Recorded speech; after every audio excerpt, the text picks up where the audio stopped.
Hi, I'm Johnny from UltimatePaperMache.com, and last week I started my giraffe and it's almost done. And for no obvious reason, I decided that this would be a really good time to do some experiments with the recipe for paper mache clay.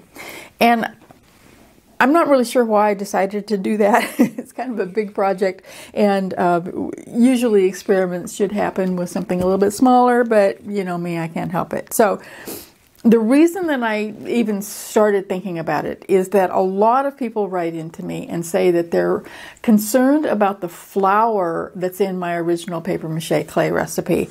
They might live in an environment that has a lot of mice or other kinds of critters. Some people mentioned insects that really are attracted to the flour in the paper mache clay recipe, and they would kind of like to have a recipe that didn't have the flour in it.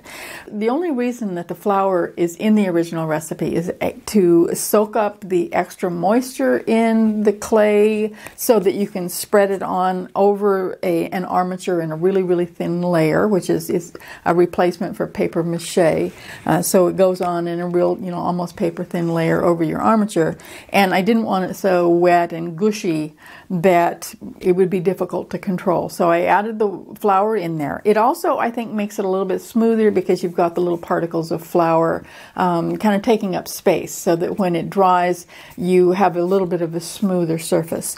But a couple of months ago, we got a comment on the website from Suzan Gamble. You can see her dogs that she does out of paper mache clay on boutiquesofdesigns.com. I hope I got that right. I'll put a link to it down below to make sure that you can find her dogs. They're really nice. And she said that she doesn't put any flour in her paper mache clay at all. So it's obviously possible, but I had just never tried it. So this time I decided that just to play around, I would try to see if I could make a paper mache clay recipe without any flour, but that isn't really, really wet, that actually has the same kind of substance as it did when I first originally started making it back, 8 or 9 years ago. And I think I've figured out a way to do it. The new recipe requires this thing. This is a food processor, a little tiny one. I basically use it to chop up my nuts, walnuts. This thing cost me about 12 bucks, I think. I got it a long time ago, so I don't know exactly how much it cost, but I don't think it was over $12. And I would not do this, what I'm going to be showing you, in an expensive food processor. If you've got like a Cuisinart, something that you use all the time in the kitchen, please don't even think about it. Just go ahead and use the original recipe, add some flour. It works just fine. But this is really handy, and I'm going to show you why we need it. For the paper mache clay recipe, we use toilet paper. It doesn't matter what brand you use. But you do need to get it wet. I just tear some off here. I'm not going to make the full recipe this time. I'm just going to use 1 cup of the paper. So this is the way we would do it. We would get it wet and then put it in your measuring cup. You're measuring it for when it's wet, of course, because it's smaller when it's wet. It doesn't have the air in it anymore. So you do need to get it wet and measure it. Not enough. Try not to get the whole roll wet. That can be kind of a mess.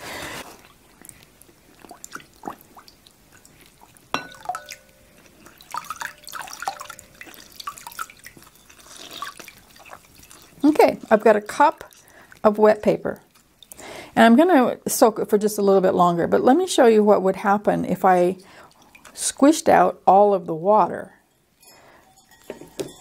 This is why I have always before left the paper fairly damp when I made the paper mache clay recipe, the original recipe. And I always left enough water in it so you don't end up with something like this. So I'm just squishing out all the water, really tight like I could. Now, if I was to put this in with the other ingredients in the paper mache clay recipe, this would not come apart. I mean, I would end up with these big globs in there.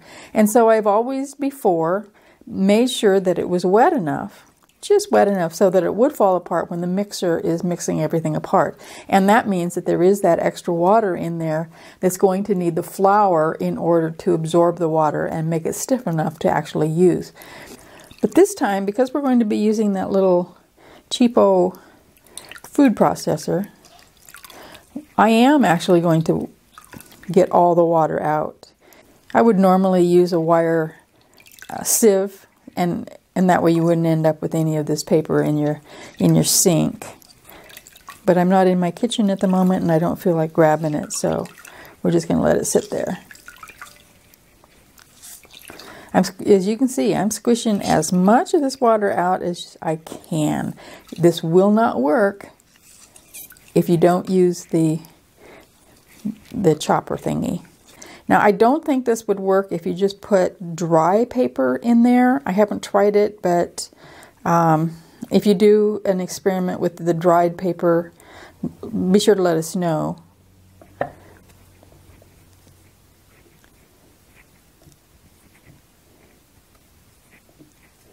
I'm pulling it apart so that I don't wear out the motor when it's trying to grind through a big glob of paper. Okay, now I'm just going to turn it on.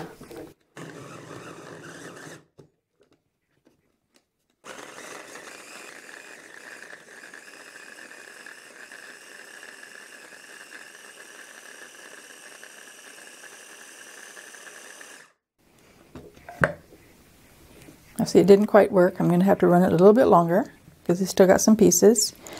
What we want is something that looks like coconut, basically, shredded coconut. And do it again. Won't hold it this time.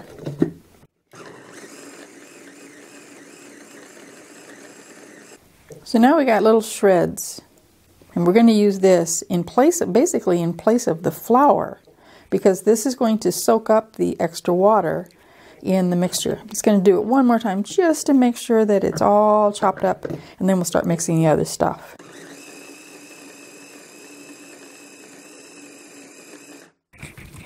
We need some drywall joint compound. You do not use DAP brand joint compound. It turns the paper mache clay into rubber as soon as you mix in the glue. So use some brand that is not DAP. Sheetrock works really well. I get this, I think, from Walmart, and it works just fine. Now, I'm not using the exact measurements that are in the original just because, like I said, I wanted to make a slightly smaller batch. And you can change the proportions of this stuff. As long as you've got glue and drywall joint compound and paper, you've basically got paper mache clay. The exact proportions don't matter that much. This, just to make it easier for me, because I had 3 different cups here, I'm using 2/3 of a cup of the drywall joint compound. If you're wondering what drywall joint compound is, just do a search on YouTube and you'll see how the guys use it to put walls together. That's really what it's for. I normally use Elmer's Glue All, and I don't have any. I bought this stuff just to kind of play with it for something else. And then I ran out of the Glue All that I usually use. So I'm using this. I did a big search on Google to make sure that it is a PVA glue, and it is. I'm using 1/2 cup. You use less glue than drywall joint compound normally. I'm not going to put all of it in there right now. This is also a really cheap mixer. Don't use your fancy mixer. Just go ahead and get one. You can get one for like $12 at Walmart. Don't get something fancy for this.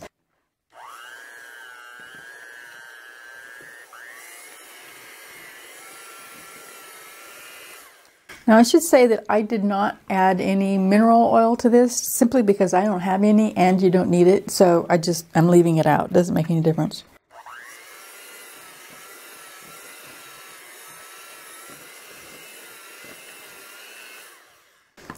You see how wet that is? I'm going to add some more.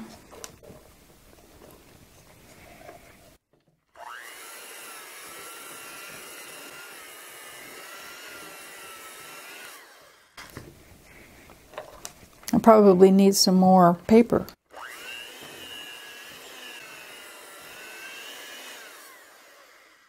So this is 2/3 of a cup of drywall joint compound, 1/2 of a cup of the Elmer's glue, and 1 cup of the paper. Now I did chop up a little bit of extra paper because I really thought I was going to need it. I did that when you guys weren't looking. But I don't think I'm going to add it because this is coming out really nice and smooth. There's already 1 layer of paper mache clay on my giraffe. It's nice and strong. It's very hard. And all I want now is just to have 1 really thin layer over the first one to smooth off around the head. So I think I'm going to not add the additional paper. I'm just going to leave it like this. I am going to show you what it would look like if you did add more paper though, because I did use a stiffer mixture when I put the first layer on my giraffe, and I think that's a really good idea. The more paper you have, I believe the stronger it's going to be. I'm not going to use my mixer or anything, and I'm not going to mix up all of it because I want to use most of this for my giraffe. So I'm just going to mix this up. It should mix okay.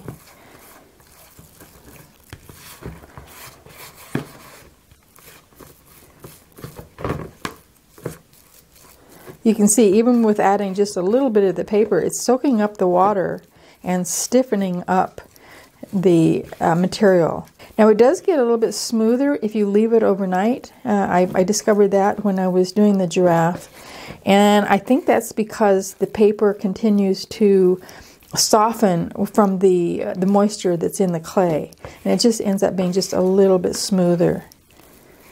Now you can see it's a lot stiffer now than it was. This is what it looked like without as much paper in it. It's taking the, I don't know if you can see that or not, but it is taking the striations from the knife. You can actually see texture in there, but it's quite smooth. And then we're going to try the stiffer stuff. It definitely feels different. This would be stiff enough that you could make some details with it if you wanted to. This is almost exactly like the texture of the original paper mache clay recipe that I put a video out. Gosh, I think it was 8 or 9 years ago. I think I have an eyeball that I made for a snow leopard with it, and it looked very much like this. So if you put more paper in it, you can see you can get more details. You can't get as smooth of a details as you can with the smooth air dry clay recipe on my website, but it's still that's taking some pretty nice details. I like it. I'm going to use this one for the rest of my giraffe though, and that's only because I'm using it as a second layer. If you do any experiments at all with this recipe, please let us know what you think about it. I'm hoping that you notice that you can add a little bit more of this, a little bit less of that, and just do some experiments as long as you have paper, drywall joint compound, and the PVA glue, Elmer's glue. It should turn into a nice, hard, strong surface after you have applied it to your armature. Put it on really thin, just like you would paper mache, the regular traditional paper strips and paste. You don't need a whole bunch, just a really thin layer, and it should turn into a really nice surface. Now this is one thing that I don't think I've ever mentioned before, but for these edges like this, like right along the edge of his ears, along his eyelashes, I think that paper strips and paste actually works better for those areas. It's really hard to get the paper mache clay over an edge like that. So that's why you're seeing 2 different kinds of paper mache on here. It's just a lot easier to put paper strips and paste around those sharp edges and then work up towards them with your paper mache clay if you don't feel that the paper strips came out smooth enough. That's all I've got for you today. If you experiment with this, please let us know what you think of it, and go make something. Come back and see me, ultimatepapermache.com.